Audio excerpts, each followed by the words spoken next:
7월 29일 말씀 묵상하겠습니다. 함께 기도하겠습니다. 하나님, 우리가 어떠한 상황에서도 하나님의 인자하심과 성실하심을 붙잡는 자 되기 원합니다. 우리의 삶에 찾아오는 모든 고난과 어려움을 통해서 하나님의 능력을 보이시고 하나님의 선하심을 보이시기 원하시는 하나님, 여호와를 기뻐하는 것이 우리의 힘이 되게 하여 주시옵소서. 예수님 이름으로 기도했습니다. 아멘. 오늘의 말씀은 시편 89편 1절부터 18절까지의 말씀입니다. 말씀을 함께 살펴보시기 전에 개인적으로 말씀을 꼭 읽으시고 묵상하는 시간 가지시기 바랍니다. 오늘의 시편은 에스라의 내단의 마스길이라고 부제가 달려 있습니다. 마스길은 교훈의 시라는 의미죠. 89편 1절입니다. 내가 여호와의 인자하심을 영원히 노래하며 주의 성실하심을 내 입으로 대대히 알게 하리이다. 내가 말하기를 인자하심을 영원히 세우시며 주의 성실하심을 하늘에서 견고히 하시리라 하였나이다 라는 말씀으로 시작하고 있습니다.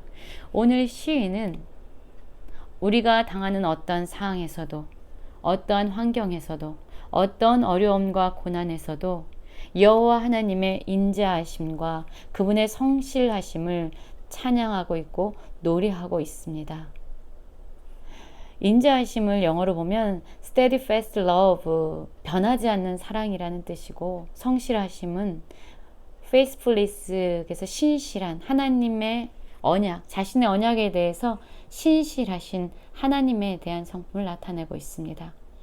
그렇습니다. 우리가 어떠한 상황을 맞이하든, 우리가 어떤 어려움과 고난에 있든 우리가 반드시 기억해야 할 것은 하나님은 변함없이 우리를 사랑하시는 인자하심과 또한 자신의 언약을 신실하게 끝까지 성취하시는 성실하신 하나님이심을 기억해야 합니다.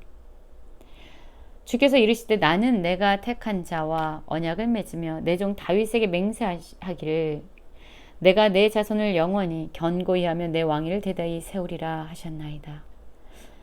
여러분, 우리가 어떤 상황에 있어도 결코 놓치지 말아야 될 것은 바로 하나님의 말씀입니다. 눈에 보여지는 상황과 환경을 보면 우리는 요동할 수밖에 없습니다. 바람에 있는 겨처럼 우리는 하나님 안에 뿌리를 내리지 못하고 상황이 흔들리는 대로 요동하고 흔들릴 수밖에 없습니다. 그러나 우리가 그때마다 붙잡아야 될 것은 우리를 향한 하나님의 약속, 하나님의 말씀입니다. 그 말씀을 붙잡고 우리는 뿌리를 깊게 내리고 하나님 그분의 품으로 나아가는 자가 되어야 합니다. 89편 5절입니다. 여호와여, 주의 기이한 일을 하늘이 찬양할 것이요 주의 성실도 거룩한 자들의 모임 가운데서 찬양하리이다. 무릇 구름 위에서 능히 여호와와 비교할 자 누구며 신들 중에서 여호와와 같은 자 누구리이까. 하나님은 거룩한 자의 모임 가운데서 매우 무서워할 이시오며 둘러있는 모든 자 위에 더욱 두려워하실 이시니이다. 여호와 만군의 하나님이여 주와 같이 능력 있는 이가 누구리이까. 여호와여 주의 성실하심이 주를 둘렀나이다 라고 말하고 있습니다. 그렇습니다. 우리가 어떠한 상황에서도 잊지 말아야 될 것은요, 이 세상의 어느 누구도 여호와 하나님과 비교할 자가 아무도 없다라는 것을 기억해야 합니다. 이 세상 어느 누구도 하나님과 같이 능력 있는 자가 없음을 기억해야 합니다. 우리가 가장 두려워하고 우리가 가장 경외해야 될 분은 바로 하나님이시라는 것을 우리는 기억해야 합니다. 그리고 그분이 얼마나 인자하시고 우리를 향해 성실하신지 우리는 기억해야만 합니다. 그러면 우리는 어떤 상황에서도 요동하지 아니하고 하나님 안에 거할 수 있습니다. 9절입니다.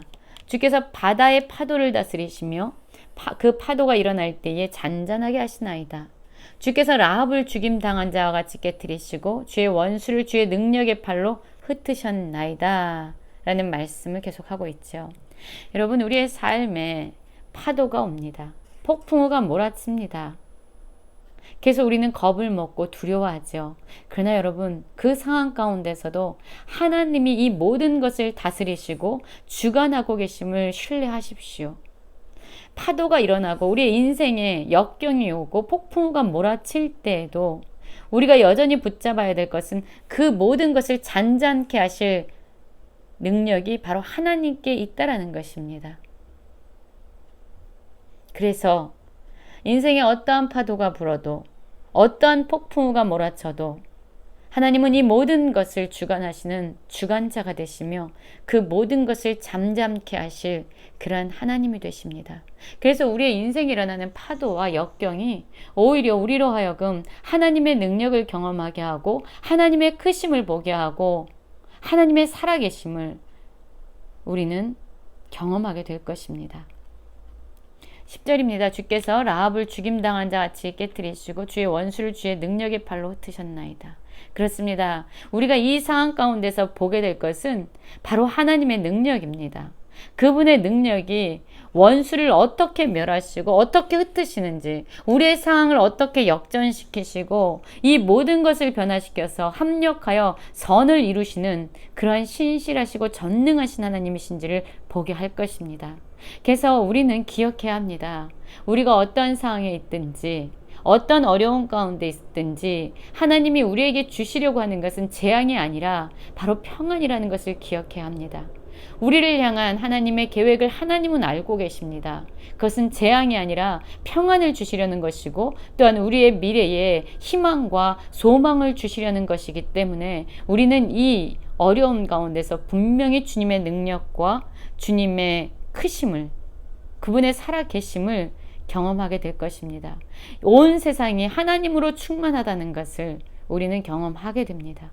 그분이야말로 진정 창조주 되심을 우리는 보게 될 것입니다. 그분의 팔이 능력이 있고 그분의 손이 강하고 그분의 오른손이 높이 들리우셨다라는 것을 우리는 경험하게 될 것입니다. 15절엔 이렇게 말씀하고 있죠. 즐겁게 소리칠 줄 아는 백성은 복이 있나니 여호와여 그들이 주의 얼굴빛 안에서 다니리로다 라고 말씀하고 있습니다. 여러분, 우리의 상황이 좋기 때문에, 우리가 건강하기 때문에, 우리가 성공하기 때문에, 우리가 부유해졌기 때문에 즐거워한다면 그거는 세상 사람들과 똑같을 수밖에 없지요. 그러나 여호와를 믿는 백성이 복이 있는 것은 우리가 어떠한 상황에서도 감사할 조건을 찾게 되고 또한 여호와 하나님을 기뻐할 수 있다는 것입니다. 우리의 힘은 우리가 얼마나 많이 가졌느냐, 우리가 얼마나 건강한가에서 나오는 것이 아니라 여호와를 기뻐하는 것에서 나옵니다.